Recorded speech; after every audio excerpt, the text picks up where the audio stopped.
Qəzəbin kökü çox vaxt insanın özünü böyük, digərlərini isə kiçik saymasıdır. Başqa sözlə, qəzəb çox zaman təkəbbürdən doğur.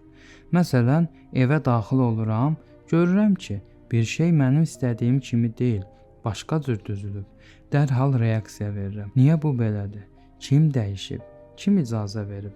Bu nə deməkdir? Artıq nəzarəti itirdiyim hissi məndə əsəb və qəzəb doğurur. Əslində əsəbləşməyimin səbəbi odur ki, mənim istəklərimə qarşı çıxılıb. Bu isə mənim daxilimdəki təkəbbürün əlamətidir. Yəni düşünürəm ki, hər şey mənim istədiyim kimi olmalıdır.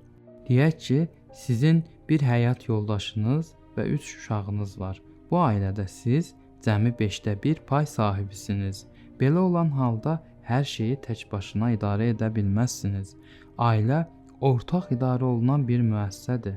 Hamının fikri, hüququ və hissi nəzərə alınmalıdır. Məsumlarımız da bu həqiqəti çox gözəl ifadə ediblər. İnsandakı qəzəbin çoxu təkəbbürdən qaynaqlanır. Təkəbbür insanın özünü başqalarından üstün göstərməsidir. Mən həyat yoldaşımın üzərinə qışqıra bilərəm. Mən qonşuma əsəbləşə bilərəm. Niyə?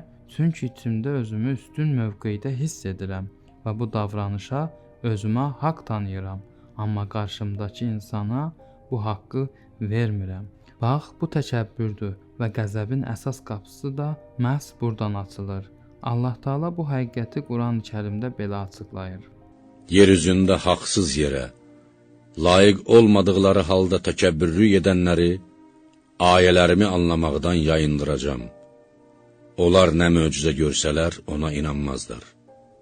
Onlar haqq yolu görsələr, onu qəbul etməz, azğınlıq yolunu görsələr, onu özlərinə yol seçərlər. Bunun səbəbi isə onların ayələrimizi yalan hesab etmələri və ondan qafil olmalarıdır. Bu ayə göstərir ki, təkəbbür insanın qəlbindəki ən təhlükəli düşməndir. O həm imanı, həm əxlaqı, həm də ailə münasibətlərini məhv edə bilir.